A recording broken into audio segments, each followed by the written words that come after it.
Choujin X Chapter 51 Part 4. Now, I'm really excited to talk about this one because, for one, we got Sato involved, and it gave us more clarification on some past events as well as the type of character Sato is overall. And secondly, we got a couple of hints at what's to come in terms of the battle against Zora. However, I do believe that I will still come away surprised when it's all said and done. Now, beginning with TOKIO, we all know that our boy has been contemplating the prophecy and his words with Zora ever since their initial meeting at the tower, but the main priority for him isn't necessarily inheriting the power of X, as he is mainly concerned about the people that he loves and their safety. And at this point, with the countless number of flashbacks TOKIO has had of his exchanges with Zora and her followers, what makes this moment different is that now he believes he is strong enough to face Zora, and he is willing to fight her if that's what it boils down to. We are also being set up for a moment for TOKIO to actually have his anticipated conversation with Zora, as he is still in the mind frame and belief that a mutual interest is possible.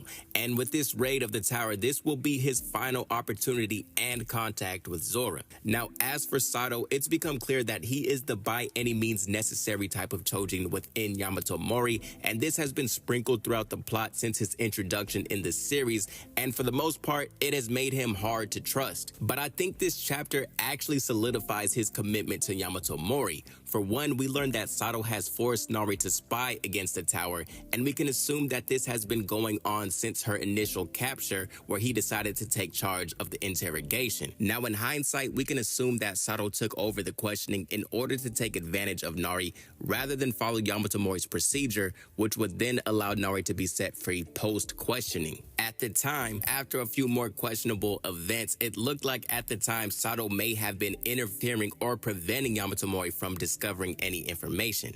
We now know why Sato did exactly what he did, and another time where Nari came in clutch, while of course being held against her will, was when TOKIO was kidnapped and taken hostage by Ririka and Ricardo. Sato used Nari to discover that they would take TOKIO to the O'Neill Motel. It's probably also safe to assume that Sato used the Beast Owls to bait out more Choujin interested in TOKIO and Ozma, and used Nari to help leak their location, which would also explain how Batista knew where to send Chandra, Yubiko, and Hiroto. This would also explain why Sato returned to the Beast Owls. However, he probably did not expect for the students to actually be taken, being that they were going to be supervised by keepers from other schools. We also learned that Sato isn't working alongside Batista or that mysterious sword Choujin within the tower. This is shown as Sato inquires about more information on them, and what's also telling is Sato doesn't seem to connect the bucket Choujin with any former members of the guard. Nor do majority of the tower members have any knowledge about this mysterious swordsman.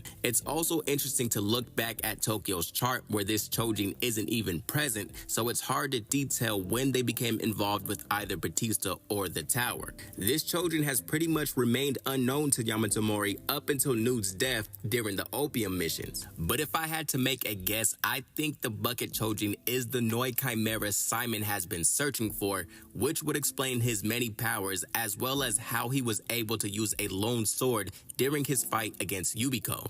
Now, the final thing I want to touch on is an interesting choice of words Sato had for Nari, as he basically tells her that he does not like beasts. And looking back, he does have a history on his treatment towards Beast Choujin, as we've seen what he's done to Nari, his willingness to sacrifice Palma, but this also makes me wonder about his plans for TOKIO. Now, I'm sure he doesn't hate TOKIO or anything like that, but when it comes down to it, Sato does have a pattern. He definitely seems to have used our Beast characters as tools for his own goals, and maybe it's not that he hates TOKIO in terms of who he is as a person, but more so what he is, which would be a beast who not only has the opportunity to obtain the highest power, but one who also rejects it, which would also make an interesting dynamic going forward post-Zora, as I can see a situation where post-battle Sato takes advantage of Ozma's ill feelings towards TOKIO, because whatever happens after this battle, TOKIO will be a scapegoat, but specifically for Ozma and Sato. Now, honestly, I still think there's a bit more building that we're going to be doing before the big battle takes off, but man, look, fingers crossed that there is a part 2 of this series.